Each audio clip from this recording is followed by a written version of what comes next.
Hello, good morning, students. Today in 12th class mathematics, we are continuing with application of derivatives. Application of derivatives में जो last exercise थी, उसमें today we are starting with question number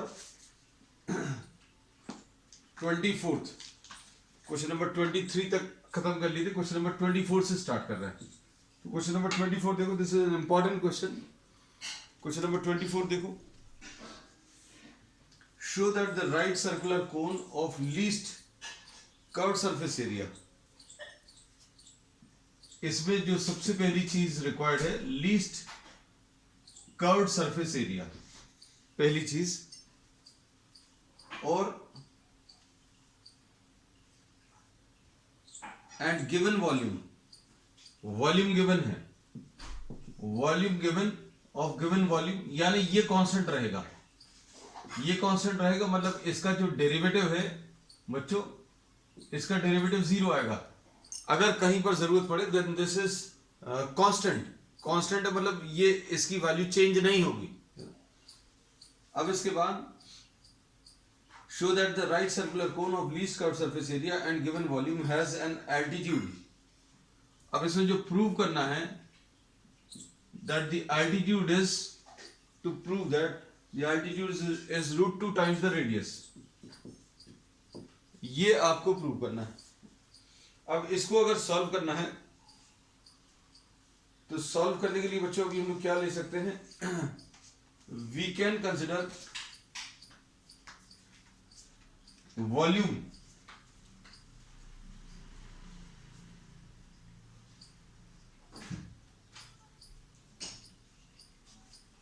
इसमें volume of the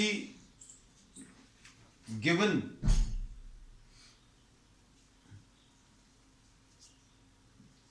cone is 1/3 pi r square h. Volume ये है, volume is 1/3 pi r square h. और curved surface area, curved surface area is pi r l. अब इसमें बच्चों ये constant है, this is given constant. और curved surface area आपको मिनिमम चाहिए, है ना. तो अभी हम लोग इसी से स्टार्ट करते हैं. We are having this diagram. इसमें ये इसका रेडियस है, ये h है और ये l है. अब अगर आपको इसको लीस्ट करना है, कर्व्ड सरफेस एरिया को अगर मिनिमाइज करना है, तो अब आप इसको क्या करेंगे, एक सिंगल वेरिएबल में चेंज करेंगे. क्योंकि अलग अलग साइज के कोन अगर आप ले लेंगे तो उसमें रेडियस अलग आएगा, हाइट अलग आएगा, स्लांट हाइट भी अलग आएगा, r अलग रहेगा. r will be different for different cones and h will be different and l will be different, but they are saying that volume is constant. Volume बच्चों कांस्टेंट दी हुई है. अब इसको अच्छे से समझना, वॉल्यूम कांस्टेंट है मतलब volume is 1/3 pi r square h. तो इससे अभी हम लोग क्या कर सकते हैं, you can find out the value of h. तो h की वैल्यू कितनी आ जाएगी, 3v upon pi r square. तो अब हम लोगों ने इसमें क्या कर दिया, इस वाले प्रॉब्लम में h को किसके टर्म्स में निकाल लिया, we have converted h in terms of v and r. v के बारे में क्यों बात कर रहे हैं, क्योंकि v की वैल्यू कांस्टेंट दी हुई है. अब कर्व्ड सरफेस एरिया को देखो, तो कर्व्ड सरफेस एरिया बच्चों कितना आएगा, पाई आर एल. अब इसमें l की वैल्यू क्या होती है, L is under root of r square plus h square, है ना. तो अगर आपने L को भी ऐसा लिख दिया तो भी इसमें अब दो वेरिएबल्स हैं, R भी एक वेरिएबल है और H भी एक वेरिएबल है ना. L तो था, हमने L को अलग करने की कोशिश की, L को अलग करने की कोशिश की तो H आ गया. तो अब H को देखो, अभी हम लोग ये सारी चीजें लिख ले रहे हैं. अभी तो सिर्फ अभी हम लोगों ने प्रॉब्लम में जो दिया हुआ है वो सब कुछ लिखा हुआ है कि भाई वॉल्यूम कांस्टेंट है, वॉल्यूम कांस्टेंट है मतलब 1/3 pi r square H constant है ना, पहली चीज. फिर दूसरा, कर्व्ड सरफेस एरिया को मिनिमाइज करना है. मिनिमाइज करना, तो मिनिमाइज करने में एक प्रॉब्लम ये है कि this is consisting of two variables r and l. इसमें दो वेरिएबल्स आर और एल, और एल की वैल्यू अगर अभी हम लोगों ने under root of r square plus h square रख दिया पाइथागोरस थ्योरम से, l is equal to under root of r square plus h square, तो भी अभी भी यहां पर दो वेरिएबल्स हैं. तो अब हम लोगों ने क्या किया, इस चीज का यूज करने वाले हैं. किस चीज का, that volume is constant. Volume बच्चों कांस्टेंट है, इससे अभी हम लोग एच की वैल्यू निकाल लेना है, तो ये कितना आ जाएगा pi r under root of r square plus h square. H देखो कितना है, एच की वैल्यू है 9v square upon pi square r to the power 4। ऐसा कुछ रिलेशन आ गया। अब इसमें क्या किया है, देखो h की वैल्यू ये वाली रख दी। अब h की वैल्यू ये वाली रखने से फायदा क्या हुआ, ये पूरा का पूरा प्रॉब्लम जो है किसके टर्म्स में कन्वर्ट हो गया, this problem gets converted into curved surface area is now a function of v and r। इसमें से v जो है बच्चों ये तो कांस्टेंट है, लेकिन r वेरिएबल है। तो मतलब कहने का ये है कि now this problem has got converted into what, a single variable problem. तो हमारा पूरा इस डिस्कशन में जो ऑब्जेक्टिव था that you have to convert this into single variable, है ना। सॉल्यूशन सभी जगह दिए रहते, बस समझने की कोशिश करना क्या करना है कि भाई आपको जो भी प्रॉब्लम दिया है उस प्रॉब्लम को आपको सिंगल वेरिएबल के टर्म्स में कन्वर्ट करना है। And we have converted this into what, we have converted this into a single variable problem. इसको सिंगल वेरिएबल में चेंज कर लिया।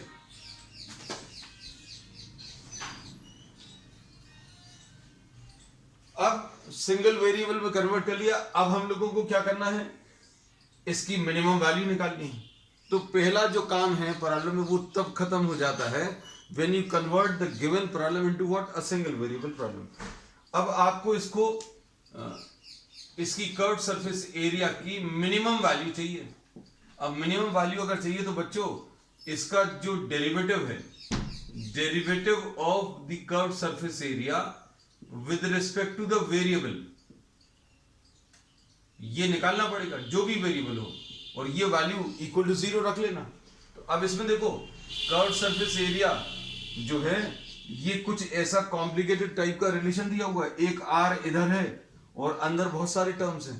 तो अब इसमें भी अभी हम लोग कुछ बच्चे क्या करेंगे, सीधे सीधे इसमें प्रोडक्ट रूल लगा देंगे। तो प्रोडक्ट रूल लगाना भी कोई दिक्कत वाली चीज नहीं है, लेकिन अभी हम लोग क्या करेंगे, इसको दो फंक्शंस की जगह एक फंक्शन में कन्वर्ट करेंगे। इस आर को अब ये हम लोग किसी तरीके से अंदर ले जाएं तो प्रोडक्ट रूल नहीं लगाना पड़ेगा, है ना। तो अब हम लोग क्या करने वाले हैं, कर्व्ड सरफेस एरिया को कैसा लिख लिया, देखना आर को अगर अभी हमें अंदर करना है, आर अगर बाहर लिखा हुआ तो इसको अभी हम लोग under root of r square लिख सकते हैं, है ना।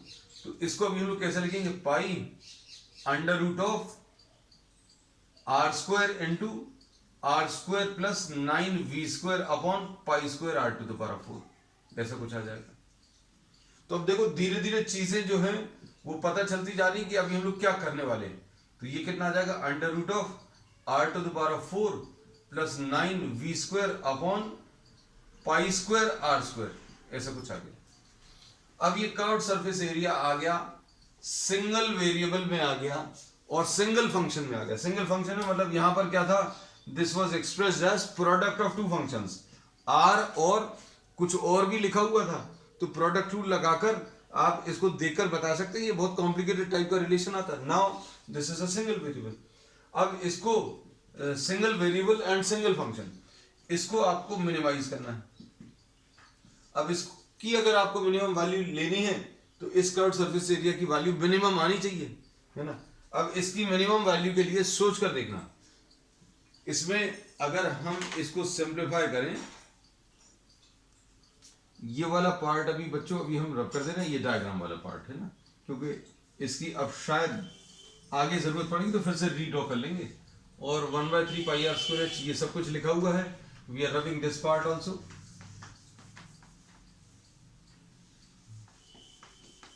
अब देखो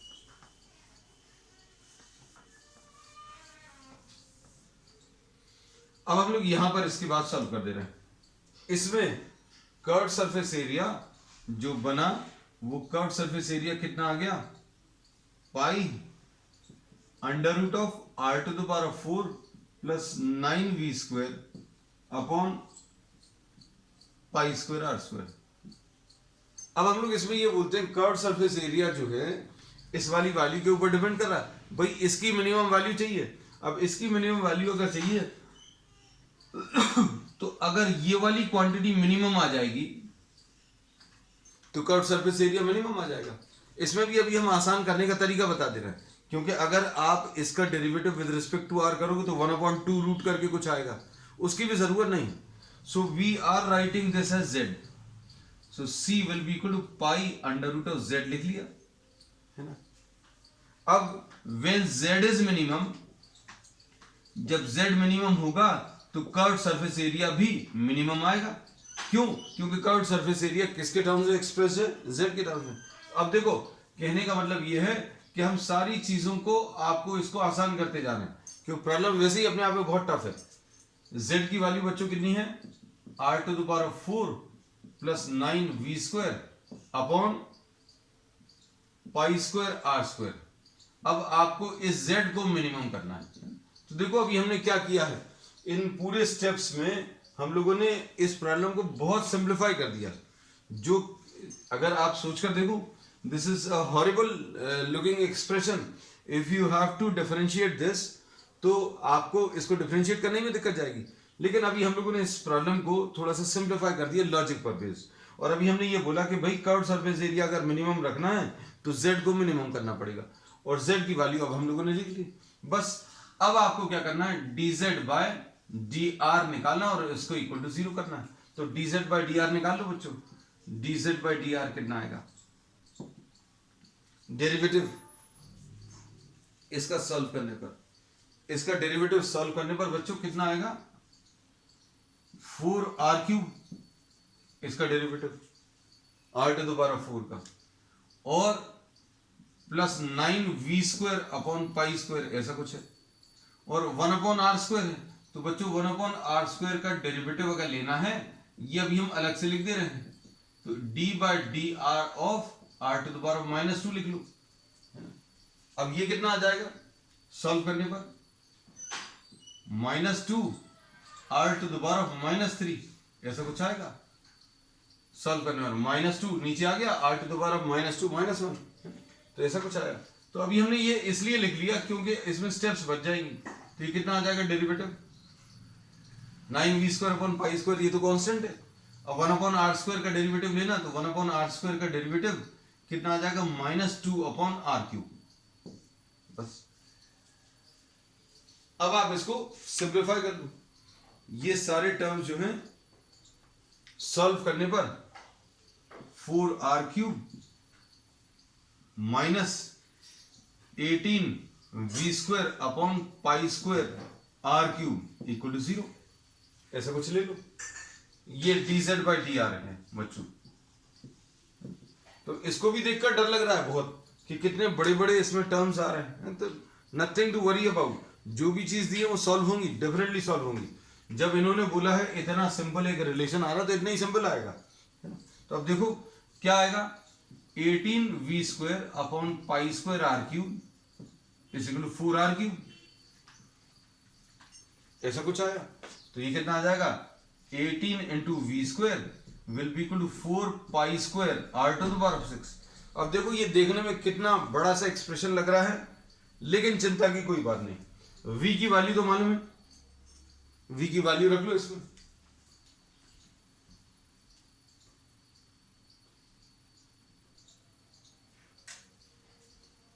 अब v की वैल्यू बच्चों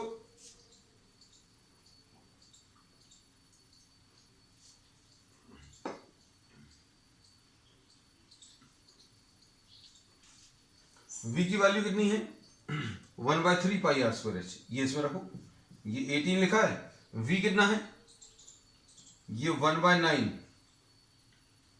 स्क्वायर करते जाना है क्योंकि v² है, 1/9, फिर ये है π², फिर उसके बाद क्या है r⁴, और उसके बाद क्या है h² is equal to 4 π² r⁻⁶। अब देखने में ऐसा लग रहा है कि कुछ सॉल्व हो जाएगा, है ना। तो क्या होगा बच्चों, देखकर बताओ। 9 2s ये कैंसिल हुआ, π² और π² कैंसिल, और r⁴ और r⁻⁶ ये भी कैंसिल होगा। क्या बचेगा, यहां पर 4 बार r है, यहां पर 6 बार है, तो यहां पर 2 बार बचेगा, है ना। और ये 2 भी कैंसिल होगा। तो अब देखो क्या आ रहा है फाइनली,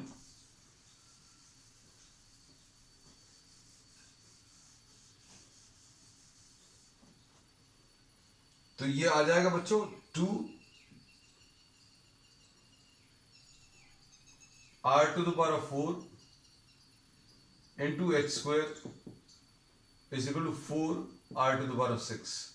ये 2 इससे कैंसिल होगा और r to the power of 4 cancel होगा, तो h square is equal to what, 2r square।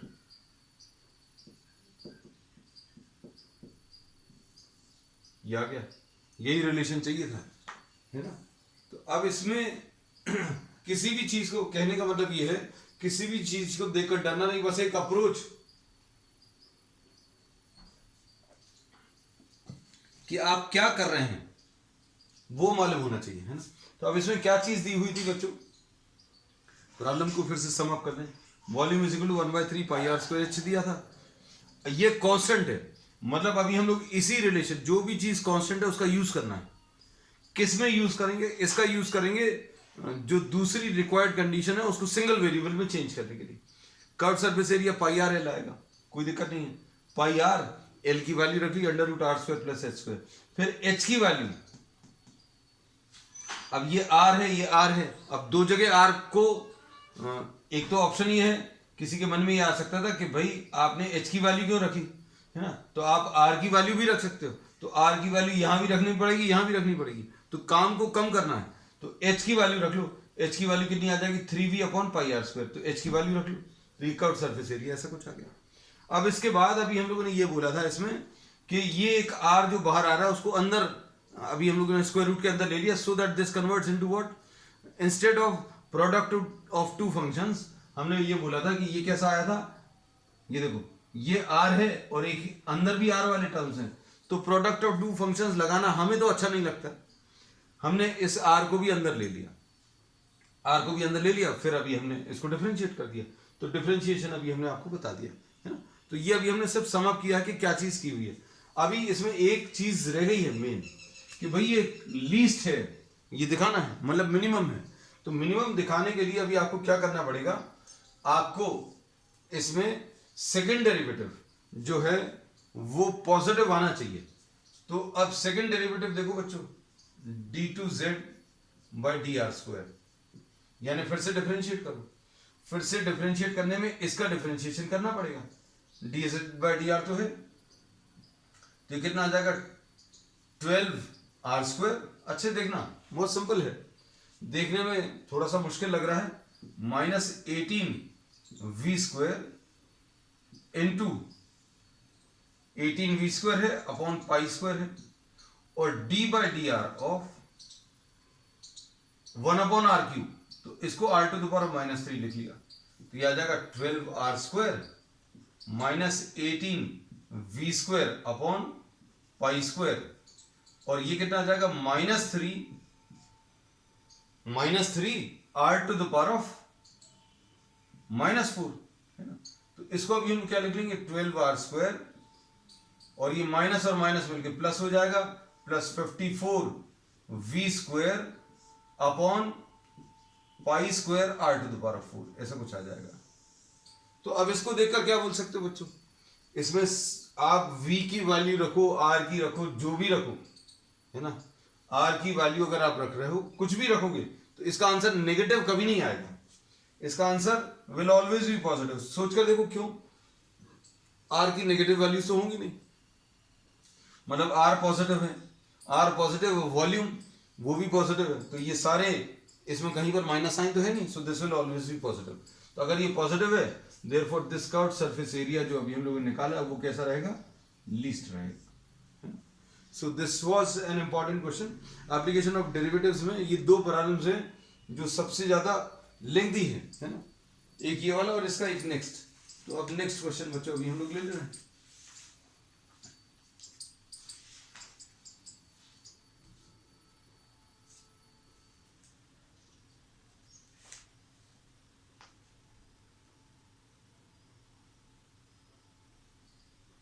अब इसमें मैक्सिमम वॉल्यूम करना है,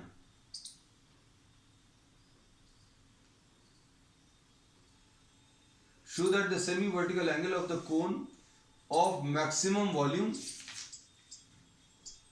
and given slant height। अब ये देखो ये बच्चों, ये थोड़ा सा कॉम्प्लिकेटेड टाइप का प्रॉब्लम, ये भी एक बड़ा शानदार प्रॉब्लम है। Question number 25।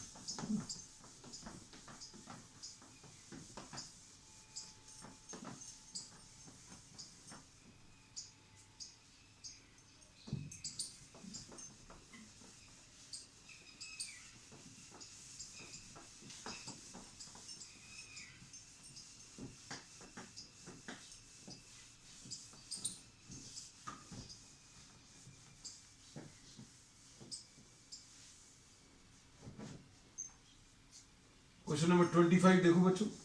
25 में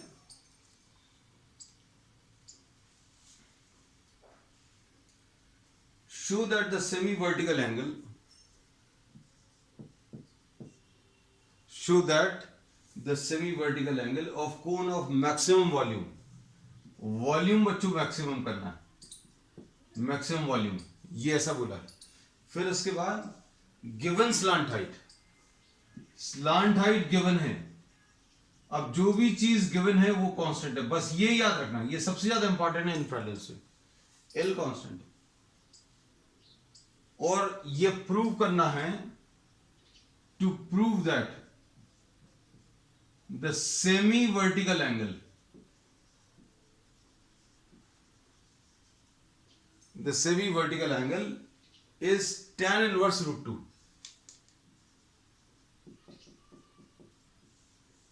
अब सेमी वर्टिकल एंगल क्या होता है ये भी अभी हम आपको दिखा देंगे। वैसे ये चीज जो है अभी हम लोग छोटी क्लासेस में पढ़ लेते हैं, but still will be showing what is semi vertical angle. अब इसमें देखो, अब इसमें आपको ये कोण दिया हुआ है।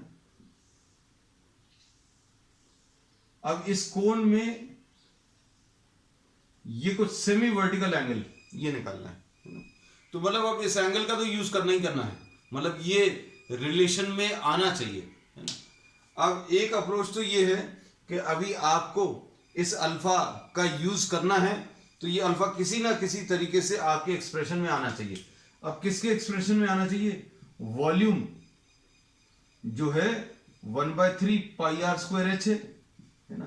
अब इसको मैक्सिमाइज करना है। अब इसको अगर मैक्सिमाइज करना है तो अभी हम लोग बोलेंगे फिर से इसमें दो वेरिएबल्स हैं बच्चों। दो वेरिएबल्स क्या हैं? इसका रेडियस भी चेंज होगा और इसका जो एल्टीट्यूड है बच्चों वो भी चेंज होगा, है ना। तो अब हम लोग क्या बोलेंगे, अगर ये सारी चीजें चेंज हो रही हैं, कौन सी चीज कांस्टेंट है? तो ये अभी हम लोगों को दिया है, ये एक प्रॉब्लम है जिसमें एल कांस्टेंट है। तो अब इस डायग्राम को देखकर अब ये हिंट लगती है, पता चलता है कि अब हम लोग एल और अल्फा का यूज करें। एल एक कांस्टेंट है और अल्फा वेरिएबल है, क्योंकि यही चीज आपको निकालनी है ना। तो alpha is the only variable. Alpha variable के टर्म्स में और एल कांस्टेंट के टर्म्स में प्रॉब्लम को सॉल्व कर लो। कैसे भाई? आप इसमें साइन अल्फा ले लो, ये पूरा कोण का ये वर्टिकल एंगल कहलाता है, और इसका आधा अगर ले ले तो ये सेमी वर्टिकल एंगल। अब देखो साइन अल्फा कितना आ जाएगा? Sign alpha will B perpendicular upon hypotenuse. तो आर की वैल्यू बच्चों कितनी आ जाएगी? L sine alpha. ये हो गया। उसके बाद अगला पार्ट,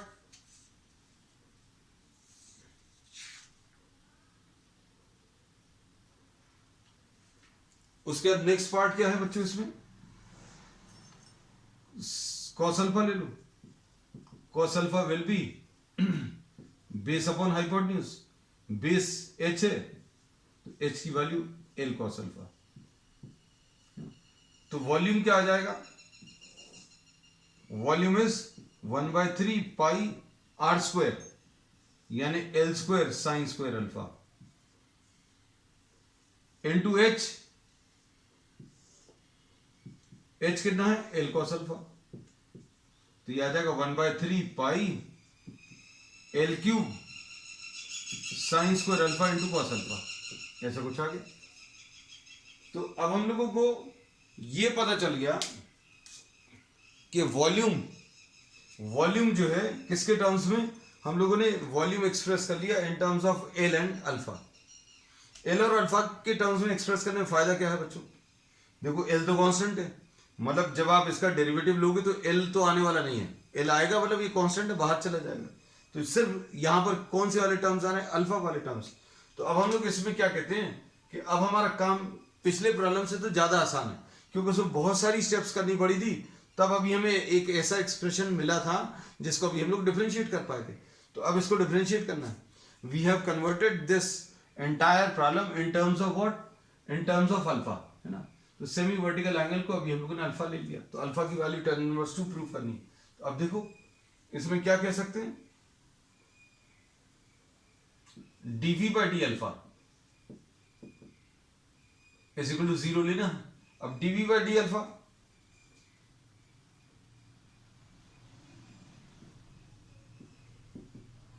1/3 पाई एल क्यूब है, और इधर क्या आ जाएगा, sine square alpha into cos alpha, मतलब first function into the differentiation of second plus second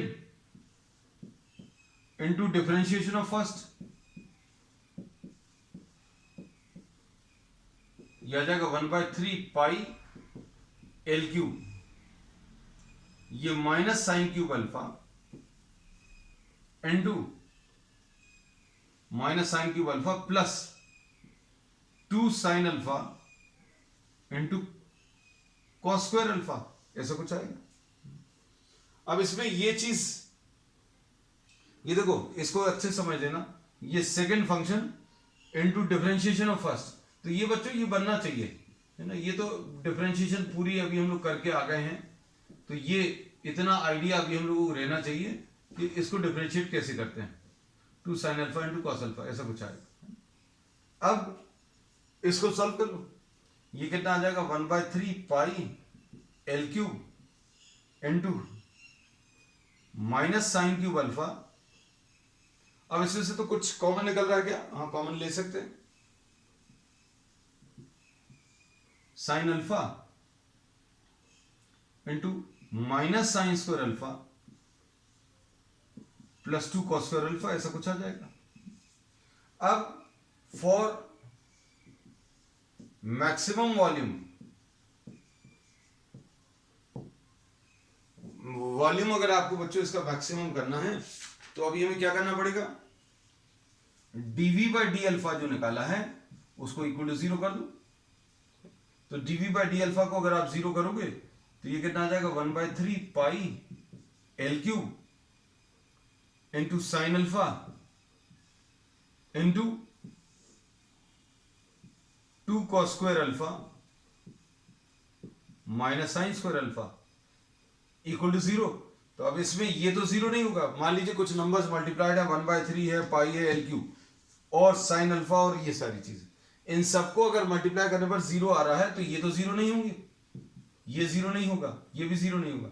so either sine alpha will be equal to 0 और 2 cos square alpha minus sine square alpha will be equal to 0, ऐसा कुछ मिलेगा। अब इसके बाद क्या कर सकते हैं, इसके बाद अभी हम लोग इसको सॉल्व करो, इसको सॉल्व करने पर अल्फा की वैल्यू कितनी आएगी, इसको सॉल्व करने पर अल्फा की वैल्यू, अभी हम इसको रब कर दे रहे हैं ये वाले पार्ट को, यहां पर सॉल्व कर देंगे, है ना बच्चों। बोर्ड छोटा सा है लेकिन हाँ चिंता मत करो, समझ में सब आना चाहिए। इसमें अल्फा की वैल्यू 0 आ जाएगी, sine alpha is equal to 0 मतलब अल्फा की वैल्यू 0। अब इसको देखो, इसको सॉल्व करेंगे तो 2 cos square alpha will be equal to sine square alpha, यानी 2 will be equal to sine square alpha upon cos square alpha, यानी tan square alpha is equal to 2, यानी tan alpha is equal to √2, ऐसा कुछ आ गया। अब इसको अच्छे से समझना बच्चों, इसमें अभी हम लोग क्या बोलेंगे ध्यान से देखना, इसमें अभी हम लोग ये बोलेंगे कि अल्फा की वैल्यू एक तो 0 मिली, अल्फा की वैल्यू 0 का मतलब क्या रहेगा, सोच कर देखो इस डायग्राम में, अगर आप इसको फिर से डिफरेंशिएट करें सॉरी, अल्फा की वैल्यू अगर आप 0 ले लें, अल्फा की वैल्यू अगर आप 0 लोगे तो ये कोन ही एग्जिस्ट नहीं करेगी। अल्फा अगर आप छोटा करते जाओगे तो क्या होगा, कोन जो है और थिन होती जाएगी। तो अगर ये और थिन होती जाएगी मतलब क्या होगा, अल्फा की वैल्यू 0 पर कोन ही एग्जिस्ट नहीं करेगी। तो ये वाली वैल्यू तो अभी हम लोग नेगलेक्ट करेंगे। तो बच क्या रहा है, tan alpha is equal to root 2। तो अल्फा इज इक्वल टू बच्चों tan inverse root 2। This is what we get. अब इसके बाद अगली चीज जो बचती है क्या, कि ये वॉल्यूम मैक्सिमम है, ये शो करना है। तो वॉल्यूम मैक्सिमम शो करने के लिए अभी हम लोग क्या करना पड़ेगा, सेकंड डेरिवेटिव लेना पड़ेगा। तो बच्चों कभी अगर टाइम आपके पास नहीं बच रहा है, जैसे सपोज फॉर एग्जांपल, अभी हम कभी ये नहीं कहते कि आपको कोई चीज स्किप करनी है। जैसे suppose if you are not having time, है ना, और टाइम की कमी है और सेकंड डेरिवेटिव टेस्ट करने के चक्कर में अगर 2 क्वेश्चंस और छूट रहे हैं, तो ज्यादा अच्छा क्या है कि आप भाई इसका सेकंड डेरिवेटिव वाला पार्ट स्किप कर सकते हो, if in case if you have to save time. तो सेकंड डेरिवेटिव क्या आ जाएगा बच्चों इसका, ये dv by d alpha will be equal to 1/3 pi l cube, ऐसा कुछ है, d2v by d alpha square, ये निकालना है। तो ये कितना आ जाएगा देखना, -3 साइन स्क्वायर अल्फा, इसका derivative into cos alpha, plus इधर पर क्या आ जाएगा 2 फर्स्ट फंक्शन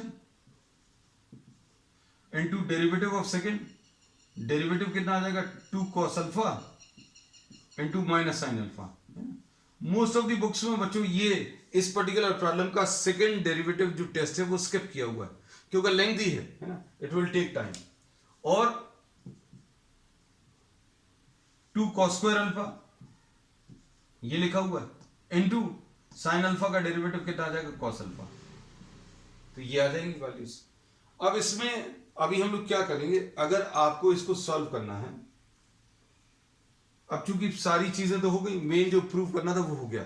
अब हमें सिर्फ ये दिखाना है कि ये जो सेकंड डेरिवेटिव है वो नेगेटिव आ रहा है। तो ये दिखाने के लिए अब हमें इसकी कहीं पर जरूरत नहीं पड़ेगी, तो ये रब कर दे रहे हैं बच्चों, है ना, क्योंकि मेन प्रॉब्लम जो है वो अभी हम लोग खत्म कर चुके हैं। अब सिर्फ आपको सेकंड डेरिवेटिव वाला जो टेस्ट है वो कंप्लीट करना है ना। तो अभी most of the students, most of the teachers, most of the books skip this step. सभी जगह सेकंड डेरिवेटिव निकाला रहता है, लेकिन ये वाली प्रॉब्लम में नहीं निकालते। लेकिन आपको अगर मैक्सिमम शो करना है तो इसका सेकंड डेरिवेटिव नेगेटिव आना चाहिए, ये दिखाना है ना। अब इसमें देखना, आप एक राइट एंगल ट्राइंगल ले लो, अल्फा, tan अल्फा की वैल्यू बच्चों √2 है। tan अल्फा की वैल्यू √2 अगर है तो ये √2 आ जाएगा और ये 1 आ जाएगा। और इसमें अगर आप सॉल्व करोगे तो ये बच्चों √3 आ जाएगा, है ना, दे स्क्वायर प्लस दे स्क्वायर। तो अब हम लोग ये सारी चीजें इसलिए ले रहे हैं क्योंकि इससे साइन अल्फा की वैल्यू मिलेगी। Sine alpha will be equal to √2 by √3 और कॉस अल्फा की वैल्यू बच्चों ये 1/√3, ऐसा कुछ आ जाएगा। तो अब आपको क्या करना है, इसमें वैल्यूज रखकर सॉल्व करना है। अब ये वैल्यूज क्या क्या आ जाएंगी देखना ध्यान से, d2v by d alpha square will be equal to 1/3 pi l cube into, यहां पर क्या आ जाएगा -3 sine square alpha, sine square alpha यानी 2/3। अब इसके बाद कॉस अल्फा, कॉस अल्फा की वैल्यू 1/√3, ये आ गया। फिर इसके बाद क्या आ जाएगा, देखो बच्चों ध्यान से, ये आ जाएगा -4 sine square alpha, -4 sine square alpha, sine square alpha फिर से आया। अच्छा ये अगर आप ध्यान से देखो थोड़ा सा सिंप्लीफाई कर लेना, 1/3 पाई एल क्यूब है, ये आ जाएगा -4 sine square alpha into cos alpha, sine square alpha into cos alpha मतलब यही वाला टर्म आएगा। तो ये -7 sine square alpha into cos alpha, चलो आसान हो गया ये तो, +2 cos square alpha +2 cos cube alpha आ गया। तो अब देखने में इतना ज्यादा ये हॉरिबल नहीं दिख रहा है ना। तो अब हम लोग इसको क्या करेंगे, देखो वैल्यूज रखें, पाई एल क्यूब है -7 इंटू साइन स्क्वायर अल्फा यानी 2/3 इंटू कॉस अल्फा की value 1/√3 plus 2 cos cube alpha 2 into cos cube, इसका क्यूब करना है यानी 1/3 आएगा इंटू 1/√3 आ जाएगा। बस ठीक है। अब इसमें क्या कर सकते हैं बच्चों, 1/3 पाई एल क्यूब, उतना ज्यादा टफ नहीं है जितना ये दिख रहा था। तो क्या 1/3√3 बाहर ले लिया, ये भी ले लिया, ये भी बाहर ले लिया, ये 3 ले लिया, ये √3 बाहर ले लिया, 2 को भी बाहर ले लो, ये 2 भी बाहर लिख लिया, इसको भी बाहर ले लिया। तो अंदर क्या बचेगा बच्चों, -7 + 1 यानी कि कुल मिलाकर ये आ जाएगा -6 इंटू 2/3√3 1/3 पाई एल क्यूब। ये मतलब कुल मिलाकर कैसा आ गया, नेगेटिव आ गया। नेगेटिव यानी क्या रहेगा, v will be what, maximum. So this completes the question, है ना। सेकंड डेरिवेटिव थोड़ा सा मुश्किल था, थोड़ा सा, बहुत ज्यादा नहीं, है ना। बस इसमें ये वाला पार्ट एक बच्चे स्किप कर देते। तो ये सेकंड डेरिवेटिव नेगेटिव आया है, which shows that the volume is maximum, है ना। So we will continue with the remaining problems on the next one. That's all for today.